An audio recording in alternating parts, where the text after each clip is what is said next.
Welcome to Playing the Big, Beautiful Long Game, where entrepreneurship meets spirituality.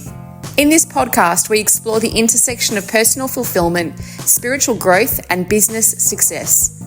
This podcast delves into the idea that entrepreneurship is not just about profits or growing businesses. It's also about embracing purpose, meaning, and inner growth. Each episode features conversations with entrepreneurs and thought leaders who share their journeys of building businesses that align with their highest values and deepest calling. I'm your host, Debbie Zita. Sit back, relax, and thank you for being here.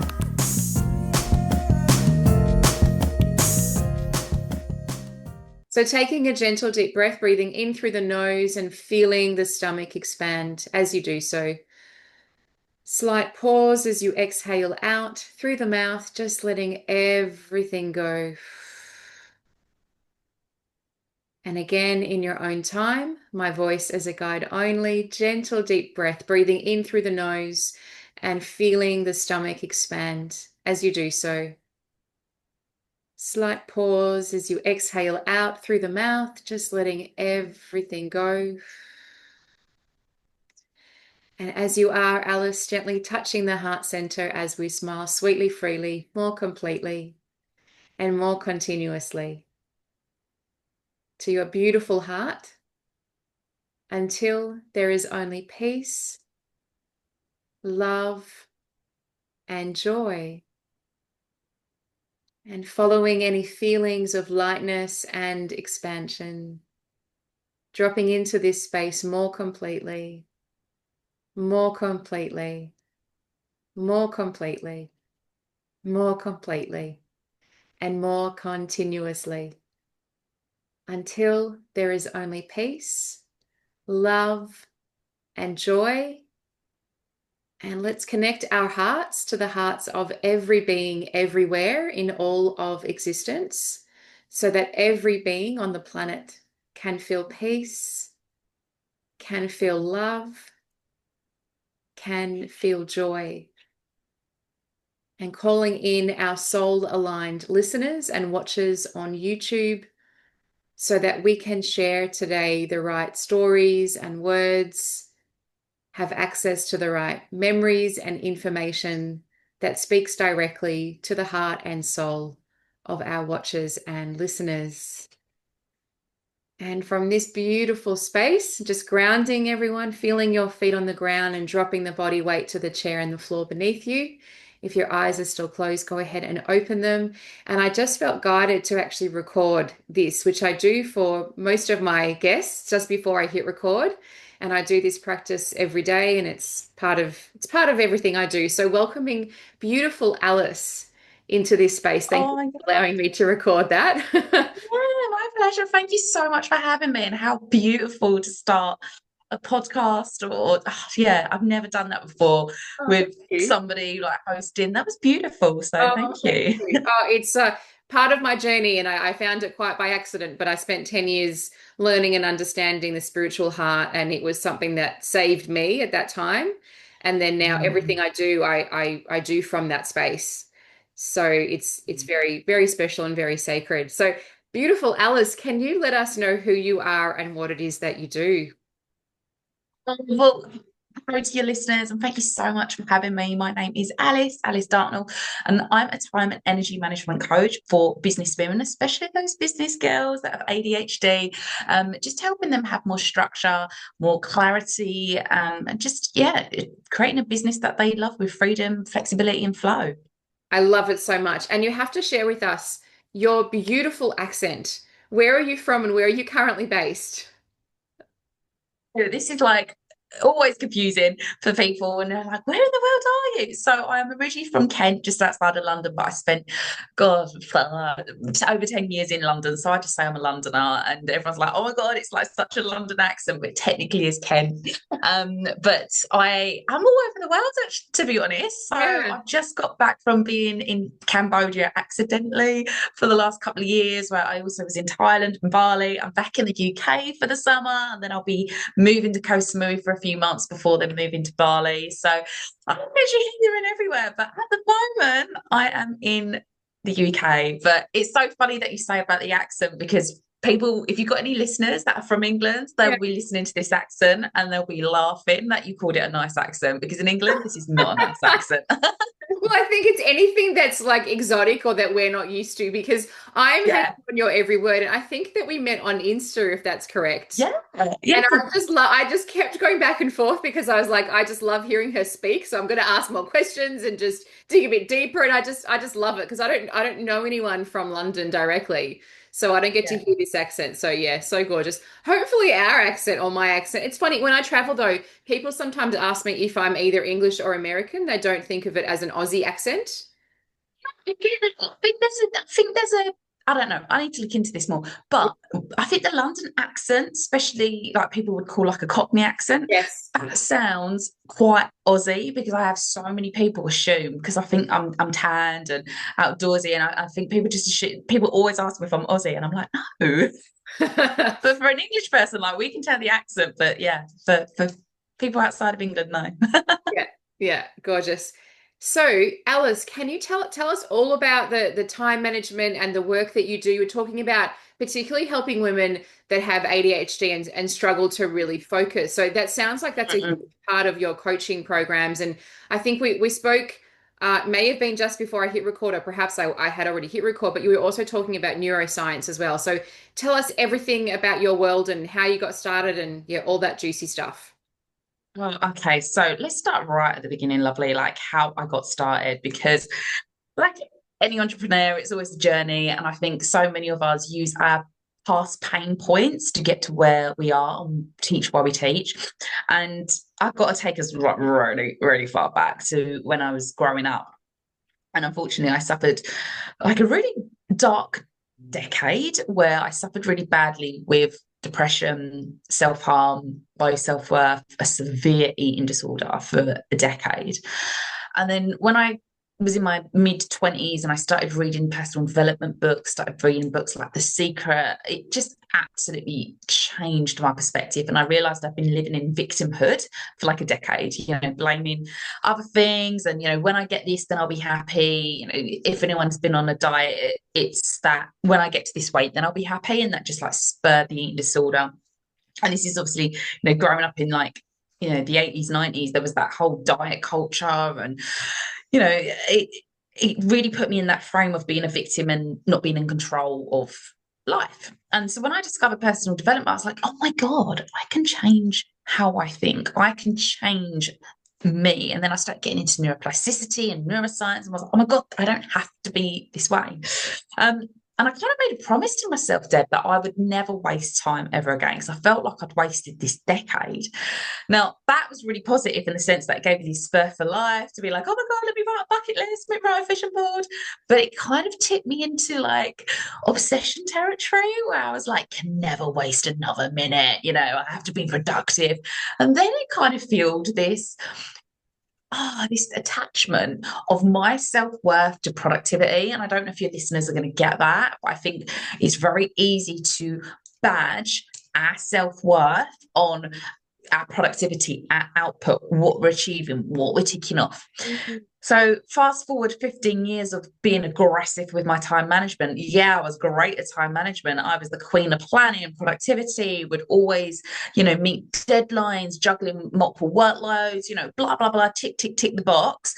And then I burnt out in 2019 and was like, what? Like, where did that come from? Because I am organized. And then I suddenly realized, oh, I've been great at time management, but I hadn't actually been looking after myself.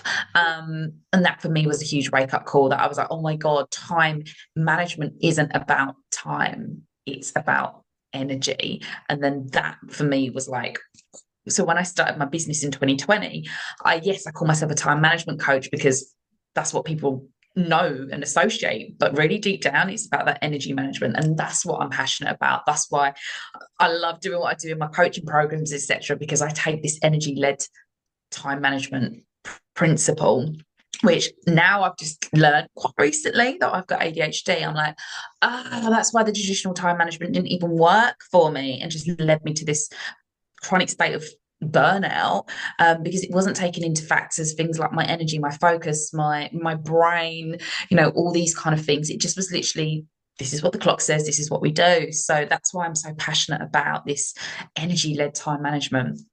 I love this so much. And you are definitely speaking our language because the way that I measure success in my own coaching programs when I'm guiding women to build their businesses is time, energy, money, and wisdom.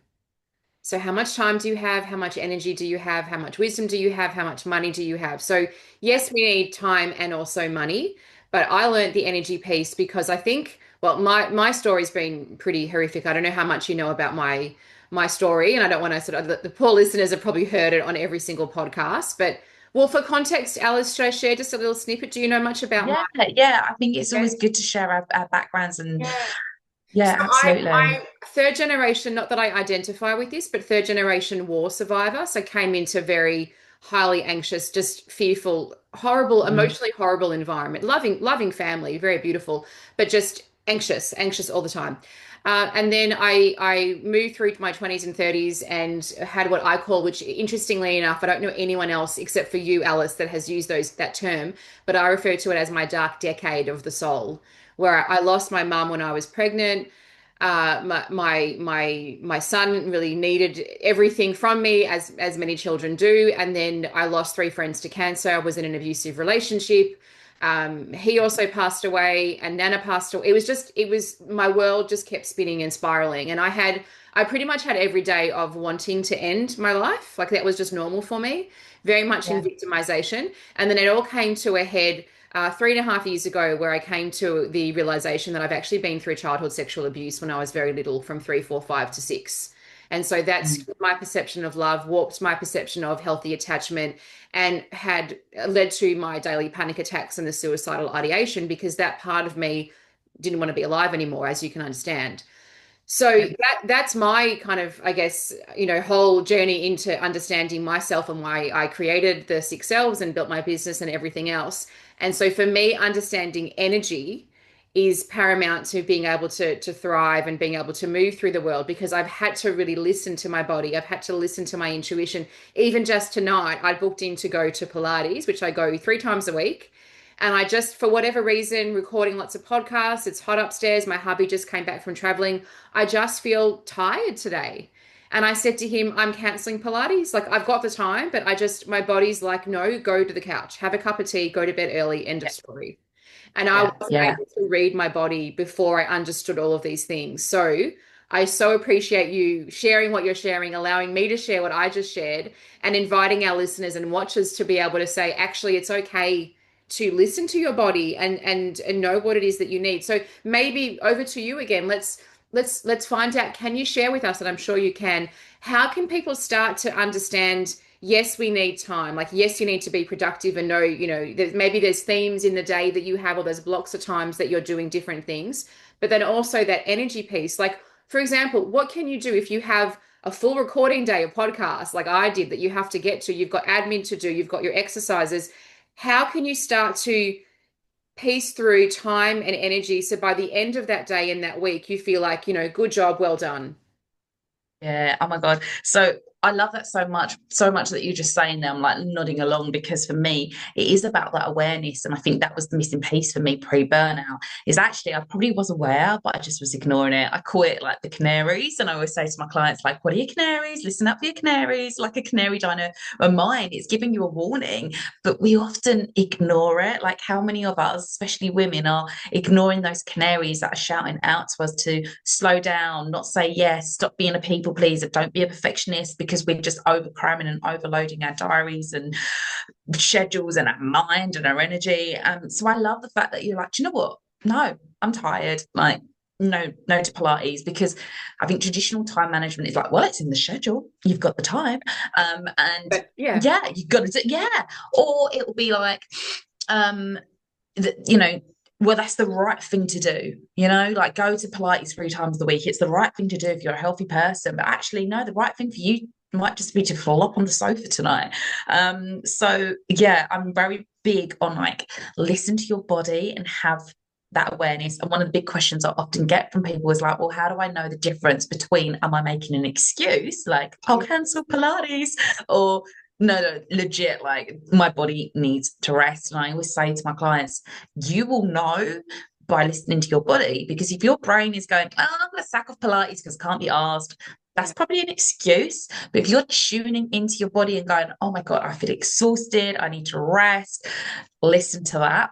That's not an excuse. That's the body giving you a clue of what you need to do. But answering your question, that the big thing for me and what I always teach my clients is not planning to time, but planning to your energy. Yes. So again, you might have time, but you might not have energy. So what you just gave was a perfect example. It's hot. It's draining in a way to be on the go, like, high vibes, recording, creating content. And I'm sure you love it. I'm the same. I love stuff like this, but I'm also really aware that that will drain me because I have to give so much energy. Or, for example, like I've recently learned with ADHD that there's a social battery that gets very drained very quickly, more than maybe neurotypical people. And for years, I just pushed through that because I was like, well, you're a social person. Like, just say yes to that party and say yes. And now I'm kind of okay with going, that party might sound good and I want to see that person, but I also know that there's a cost to my social battery and it will be drained and my energy is going to get depleted. So now I'm not just planning to my time, but I'm planning to my energy as well. So it isn't just like, right, here's a back-to-back schedule of podcasts, socializing. It's also thinking about what is the cost to my energy on that as well and planning according to that. I love this so much. And also because we're so aligned, I run a session and I have run it every week for 5 years now since COVID began. And it's my Monday meditation and prioritization. And it's 15 minutes of similar to what I was guiding us through. And we have different themes every week and every month as well, based on the selves. And then the next 15 minutes is literally your intention and your goal setting based on what you just tuned into. And some Monday mornings, you'll be like, yes, rock and roll. I'm so excited. I'm so high vibing. I'm going to do X, Y, Z. And then some Mondays you'll be like, I've got my period, or I'm getting my period, or my son is unwell, or my parents need me, or I've just woken up and I just feel wrecked today. So actually, instead of going back to back meetings on a Monday, I'm going to reschedule those for tomorrow or the next day if you can. Sometimes you can't. Sometimes you just have a cup of coffee, you push through, right? That's what you were talking about. Is it an excuse or is it actually really no, your body is going, honey, get to bed because you're about to catch something. Like you're about to get sick. So go to bed and then you don't have to have 3 or 4 days off next week because you've listened early enough to those warning signs, right? Yes. Yeah. Absolutely. Yeah. And I think we've all probably done it in the past where we've just like pushed on, and so many people say to me, like, oh, I'll go on holiday and I'll get ill. And I'm like, yeah, because you've just pushed through, you've relied on adrenaline and cortisol, and then you've gone on holiday, you've got your book out, you've got your sun lounger out, and then you've gone, your body's like, oh. Totally. And then your nervous system is like, oh, thank God I can actually let you know how I'm really feeling right now because my love, we're exhausted. Get sick and go to bed. But you're like, we're on holidays. No. Yeah. Yeah. And that used to be me as well. Like, I'm really lucky I've got a really strong immune system to the point where actually it might also be too good because like I've caught like diseases are not known. But like I never used to listen to that. So I'd go like, oh, we're on holiday, we've got to like make the most of it. Up at 5 a.m. see all the sights. And it's like, no, like just listen to your body. Actually, I want to ask you because I don't know that much about ADHD, and I know I kind of feel like I'm veering off, but I'm also so curious, and I'm sure that we have listeners who are as well. Can you share a bit about like how did you find out? Well, how old were you when are you diagnosed? Did you go and see someone? How did you know? Yeah, I'm so happy to share this. And I'm going to be really honest that this is so new to me, like less than a year. Wow. So I've always known that I've had dyslexia. So just for context for your listeners, I'm 39 soon. So this is a late diagnosis. And it shout out to my client, Alicia, because a couple of years ago when she started working with me, and she said, people like ours. And I was like, what, like business owners, women? She went, ADHDers. I was like, oh, I haven't got ADHD. And at first I was a little bit offended because I'm going to be a bit controversial here, but I used to thought ADHD was a load of like rubbish. Like I just thought people weren't focusing. I was just like, Yeah, stop you eating didn't sugary understand it. So numbers. yeah, I didn't yeah, understand it. And I yeah, just thought it was like, bad parenting, naughty school kids, that kind of thing. Stop yeah, giving them sugar. And then I was like, oh, I really should learn about ADHD because yeah, I was noticing a lot of my clients had it. And I was like, okay, that makes sense because I specialize in time management, energy management, focus, productivity, structure. And then I started reading up, listening to podcasts, reading books, watching Instagrams, and I was like, oh, describing me. And I was like, I thought everyone was like this. And then I was like, oh no, not everyone is like this. And then it started to make sense for me of like why I'd struggled so much with certain things in the past, but it also makes so much sense why I struggled with the traditional time management principles because it wasn't going with my ADHD brain. It wasn't going with the way that I'm wired. And the whole energy led time management makes so much sense because this whole, for example, Pomodoro, 25 minutes on, 5 minutes off, that don't work for me. I could quite easily hyper focus for 3 hours on something that I love to yeah. do, and that can be a superpower. So I'm like, tap into that, ladies. Like, so it understanding, and this I suppose goes back to my love of neuroscience, which I've developed over the last 5 6 years. I loved that before I understood about ADHD because I think whoever you are, whether you're ADHD, dyslexic, doesn't matter. If you can understand your brain more and doing the things you do and why you do it, again, it goes back to self-awareness. You've got a better chance at doing the things that you want and achieving and hacking your way to success. Do you know what I mean? Like when you know Yes. how you tick, you can preempt your pitfalls and you can plan around it and you know what like sparks you up and stuff. Like understanding that level of you and your brain is going to massively help you in whatever stream of life. And if someone is starting out, or even if they've been reading about neuroscience and they do understand about neuroplasticity, how can we elevate that and understand ourselves more? Like, do you work with personality tests? Is it more just a self-inquiry process? What's something that you can, share with us or guide us through that can help us to really understand ourselves better in that way? Yeah, I think there's so many things that you can do to understand yourself better. I personally am more of, I'm going to say like woo. So, Yeah. I prefer things like human design rather than like personality tests. Yes. But I think anything that helps you understand you a little bit more so that you understand why you just got triggered by your friend saying that, so that you understand why you procrastinate on this particular thing. All that kind of stuff, just that self-inquiry, even if you don't understand neuroscience and the human design or anything like that, you just inquire, why do I feel like that? Why am I acting in that way? Why did that trigger me? For example, if I'm working with my ladies and they're procrastinating on something and they're chronically procrastinating, and even if just asking that question of like, well, why is it that particular task? What's getting in the way? What's making you feel scared? What are you thinking? What's the thought process when you go to do that thing and then you don't? And then all these things will generate that awareness. And sometimes it is a body feeling as well. As we were just saying earlier about listening to body. Sometimes it's that in the bottom of the stomach, or listen to that. Just what's going on? And sometimes even just simply asking yourself that is enough to go, oh, do you know what? I've noticed a pattern here. Or every time this happens, or do you know what? Someone so triggered me because yeah, they were making a joke, but it hit my childhood trauma of blah blah blah. It's we often know more than what we give ourselves credit for. So just being inquisitive can, so important. Yeah, and it explains why I personally have to leave like a full day or at least a half a day to do anything like invoicing, tax, money related, because my brain, regardless of how much I've had tutors and I've tried and I'm a diligent student and all of that stuff, and believe me, I have, my brain does not like maths. It doesn't like it. It looks like I'm reading another language. Yeah. And so then I actually go into quite a panic because I've had times where I've tried and I didn't pass the test, or I just passed it and I just scraped through, but then I would have like high distinctions on all the other things, and then I felt like such a failure. I'm talking specifically now about statistics at university because I didn't get through. So I got through the course because I got high distinctions, but that one thing,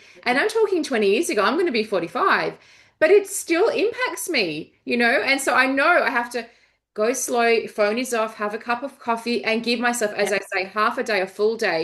But whereas other Yeah. things, I can do them in like an Yeah. hour, or in a full day, I can Yeah. speak to like 20 people, no problems. Yeah.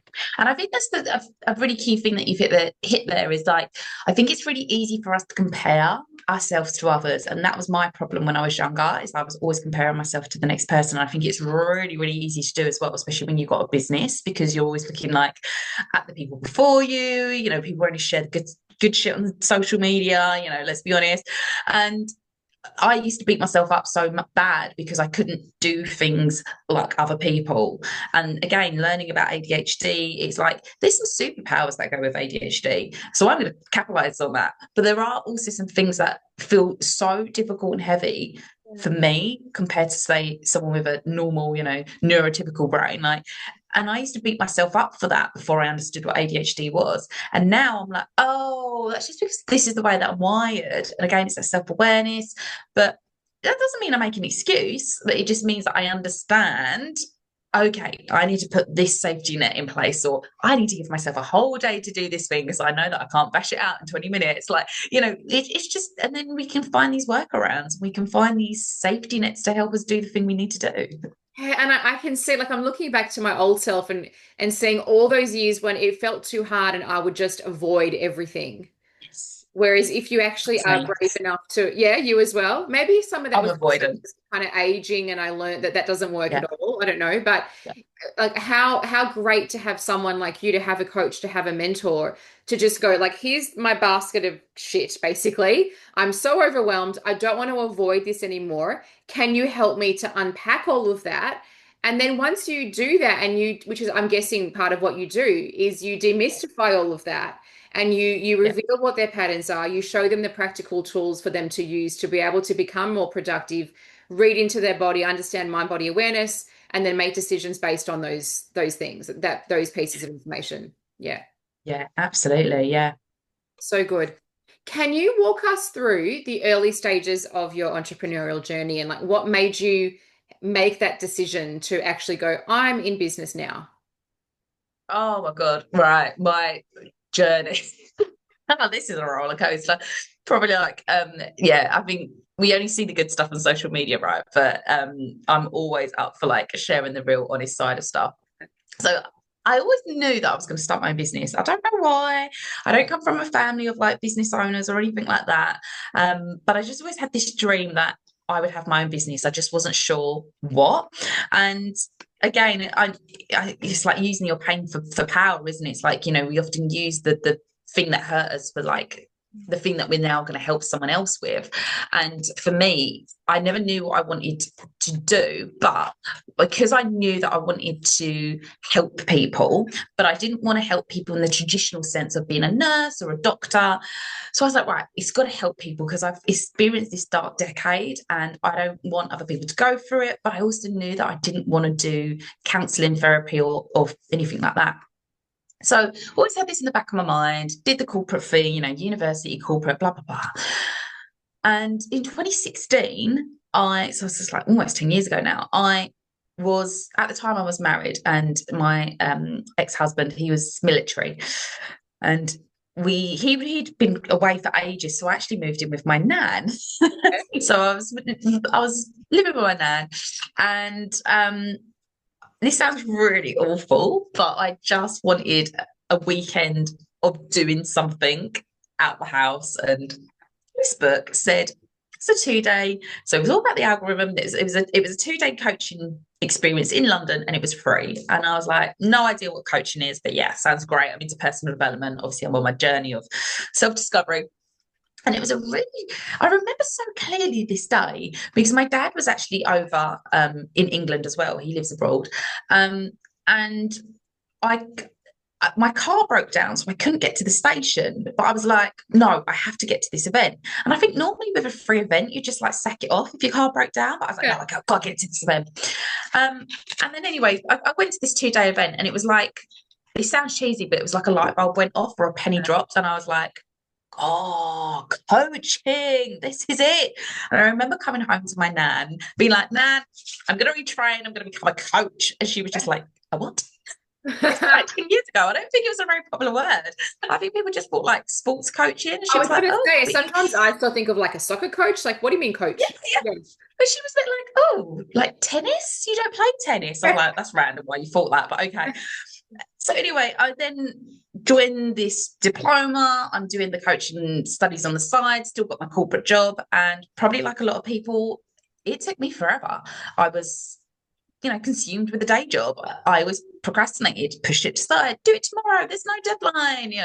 And then the years just rolled by. And then before I knew it, it was 2018. And long story short, I got sacked from a job and there was a bit of an unfair dismissal, yada, yada, yada.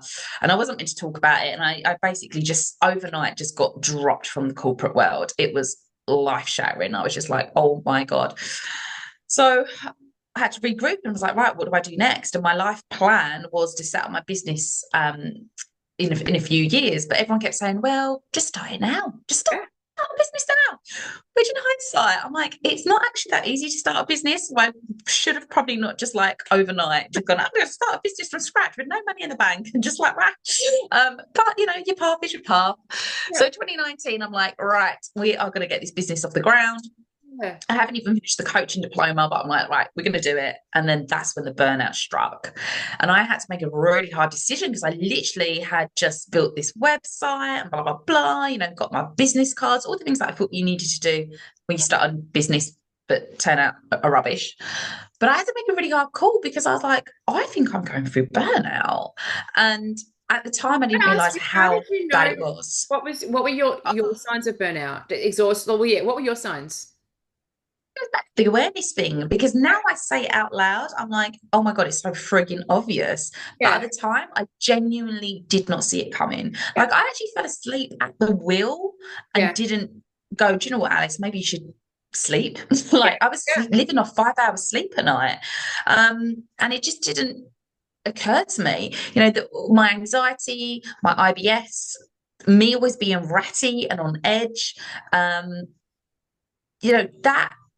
that is so obvious now, but I just didn't see it. I just didn't put two and two together. And I think for me, again, as I said, I'm so fit and healthy. I don't know. I've just been blessed with a really great immune system, I think, because I didn't, I've never even had a cold or flu. So despite surviving on 5 hours sleep for 15 years, despite booze binge drinking at the weekends, probably not getting any sleep, having a bit of sleep on a Sunday and then going back to work on a Monday, and be like the amount of times I would go straight from club to something else and not have any sleep, but still be fine and still look okay. Like, for me, it wasn't physical so much. I think for me, it was more mental. Right. And my ruttiness with people, the fact that I would just be so emotional. I mean, I'm emotional anyway, but I would burst into tears or I'd shout for no reason. I had no temper, like, couldn't control my temper.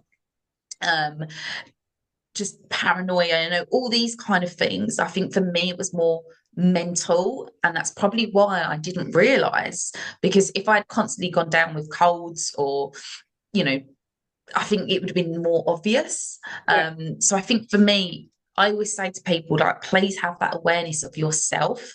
And if you're behaving in the way that you want. Now, obviously, I'm not perfect. I still sometimes get angry, lose my temper, blah, blah, blah. But I think looking back at past Alice going through that, I can see the stark difference now of not being in control of my emotions and my thoughts and my feelings.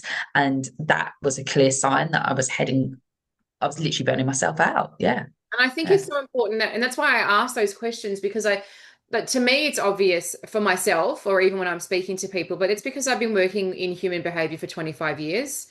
And I speak to people every day and I hear their stories and I know the signs of burnout and I know what it means to love yourself and I know like all those things. But that's because it's what I do. But there were also times along my journey where I may also have known it intellectually because I was hearing about it at university or I was talking to people. But then as you move through your own, divorce or losing a loved one or a health challenge or things that you face directly, that's really when the learning starts to hit you and it becomes something more emotional or what I actually call beyond the emotional or the embodiment is the truth of your spirit. So I see it like we have three levels. We have the intellect or the conceptualization of a concept. We understand it in our Yeah. mind. Then we have the embodiment through our visceral experience. We can feel it, it's something emotional. And then for me, the truth really becomes the third layer, which becomes the truth of your own being. Your spirit knows it, your being knows it. Yeah, I love Essence of that. the word knows it to be your truth. Yeah. Like that's Yeah. that's I am loved by the universe immensely. Yes, concept, right? I feel it. No, I know I am loved by the universe immensely. That is now my Yeah. truth. Yeah. Yeah. I love that. But yeah, I mean, everyone's burnout journey symptoms are going to be different, but I think again, it just goes back to that like self-awareness, doesn't it? Of like being so in tune with your body and then going, something isn't quite right. Um, just a bit of a side note, a bit of a tangent before I get back to the Yes, entrepreneurial please. journey. Yeah.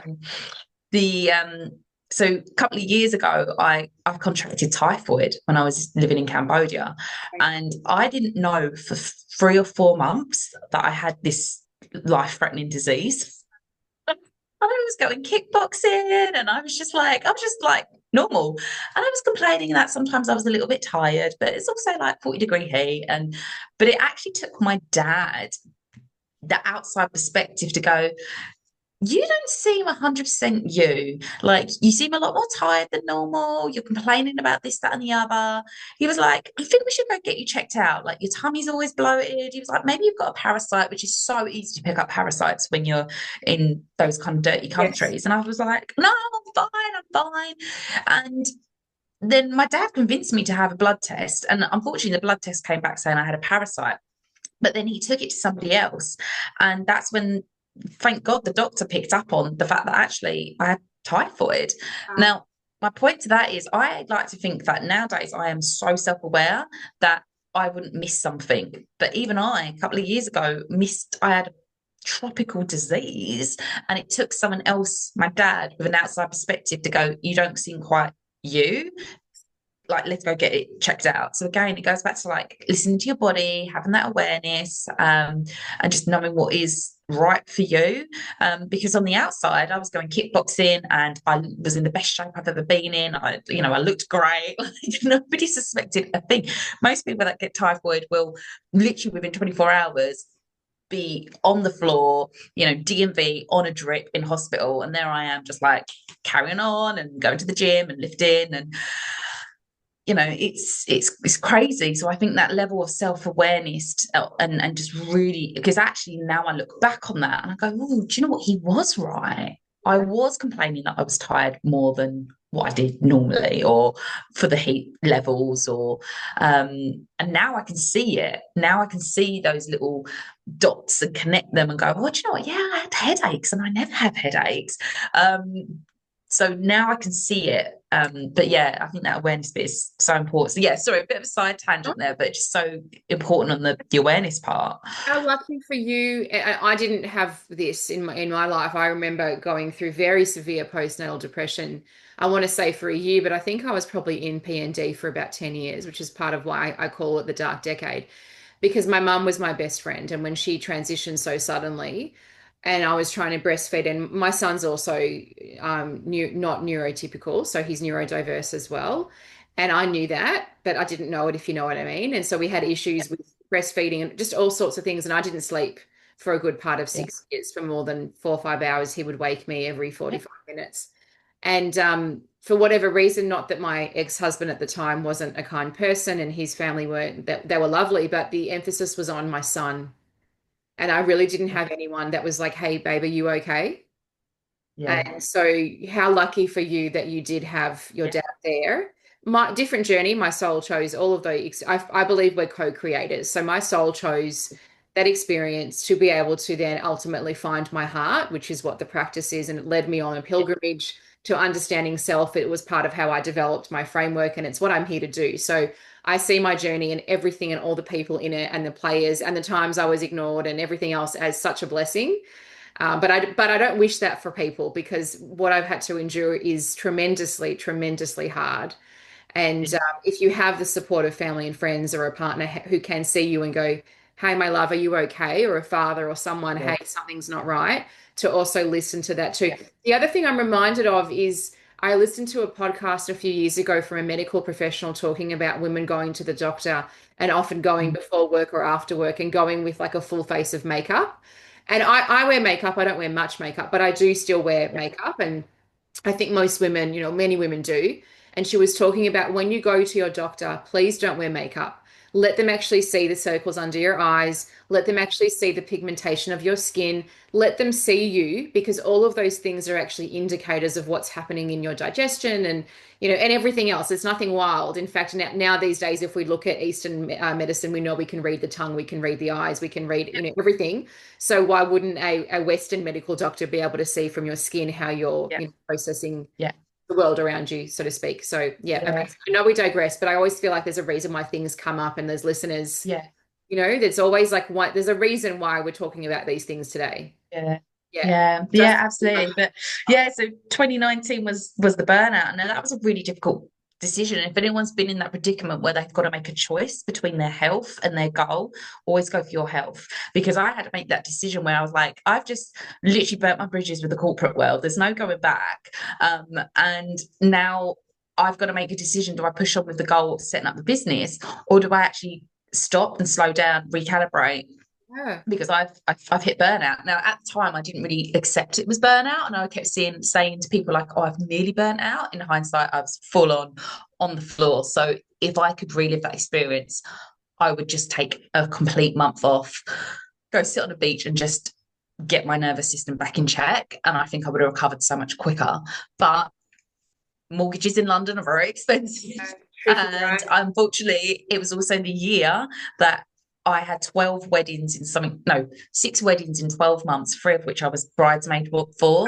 So it was like an intense 6 months of like literally I came back from a hen do on a Tuesday and I would fly out to the next one on a Friday, and then I'd be up north doing like cake testing with a friend, and then back down south with another friend because she, it was her wedding dress trial. It was a crazy 6 months. So I'm trying to recover from burnout whilst navigating. And again, I had to make a choice of like, do I not go to any of these weddings? But I was like, hopefully like they're only ever going to have one, so I want to be part of my best friend's important life. But so I made the decision to pause on the business. So 2020 came round, and to be honest, I think I was still absolutely burnt out because I remember being in Lanzarote at Christmas and all I wanted to do was sleep. But I still was a bit of a people pleaser back then. So I just was like, oh, well, we're on holiday, it's an all-inclusive, like have a drink, enjoy yourself.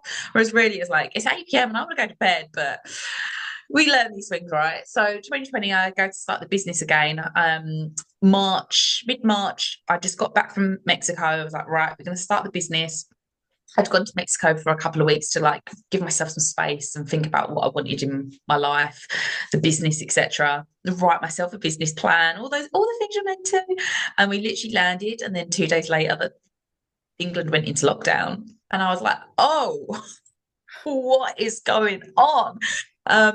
And that was really tricky because all the things that I thought you had to do to start a business, like networking and all that, now went out the window. Yeah. And then a couple of months after that, my world shattered again because I was making fajitas for date night.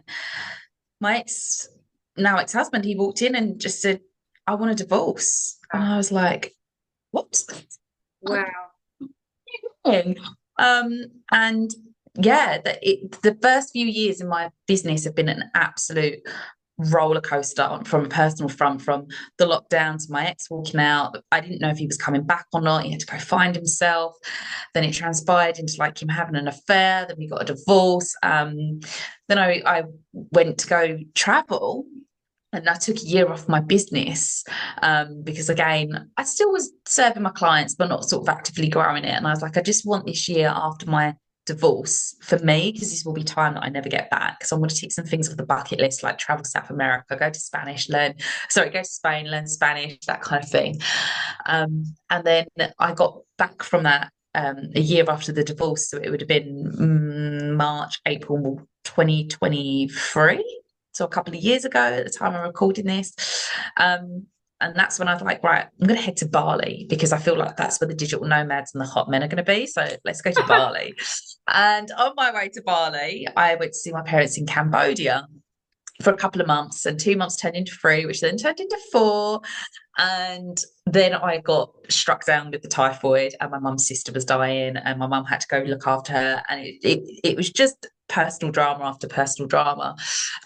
So the reason why I'm sharing all this is not to spill doom and gloom, because there's obviously been some like amazing highs in my life over the last few years. But to say my entrepreneurial journey was easy, and people see the glossy stuff on Facebook or Instagram, right? And they'll go like, oh, look at like, her speaking on stage, or look at her like doing this cool thing. And it's like, yeah, it's been amazing, but it has not been without its challenges along the way, the last few years. So yeah, my entrepreneurial journey has been littered with these kind of like personal hiccups along the way, for sure.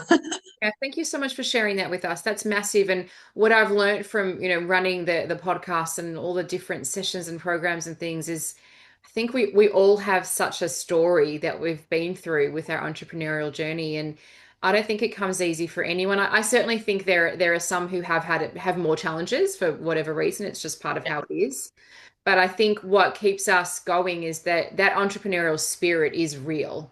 You really have to have that strong desire to want to be of service and to want to build and do something that is your own, to create your own empire. And you Yeah. have to Oh my have God. Yeah. fire, right? Because you're Yeah. going to have the inconsistent clients and the cash flow that's inconsistent and the obstacles and the personal challenges. And often a few of my guests and I talk about there's nothing more personal development-y than being in business. My God, yes, yeah, absolutely. Like it's like the biggest. You can read as many books as you Yeah. want, but when you start a business, it's like all those lessons are coming in, and that resilience, and like you say, you've got to really want it, because I always think that to myself, like you've got to choose your hard. And sometimes I do have those moments where I'm like, why didn't you just stay in corporate? Like, you climb the career ladder pretty quick. Like you would be absolutely like I'd be CEO by now. Yeah. But then I'm like, you've got to choose your hard. And for me, hard would be getting up at 6 a.m., commuting into London for a job that didn't like my soul, and then not being able to travel or go see my parents when I want. Like that for me is hard. Whereas this version of hard, of like, oh, right, brilliant. Like I've got to battle this personal drama along with like serving my clients and doing everything else. That for me feels like a different hard. And I'm like, I'll choose that hard. And also because my business lights me up so much and I love doing what I do, through all those difficult times that I've had to go through in the last 4 years or whatever, one of the things that has really helped me is my business. And so many of my friends who are in corporate and don't get it, they're like, take some time off, babe. Like, your husband's just left you, like, take some time off. And I'm like, no, because actually the business is getting me through it. Like having a reason to put my makeup on and turn up on Zoom and smile and give my best. Like I'm doing it for my clients, but actually they're helping me. Like I've got purpose, and it got me out of bed through those really dark times as well. So yeah, like having that business for me is life. It isn't just like, oh, it's income. It's part of me, it's part of my life, it's who I am. Yeah, amazing. I ditto to all of that. It's my one of my biggest purpose is my business. Yeah. Yeah, Yeah. amazing. Tell us your favorite client and why, just briefly, and then we're going to move into some of our last questions here. God, my favorite client. I don't ever want to like name names, but Yeah, and you don't I'm have to gonna say share names. favorite clients. My Yes. favorite clients are the ones that do the work even though it's hard.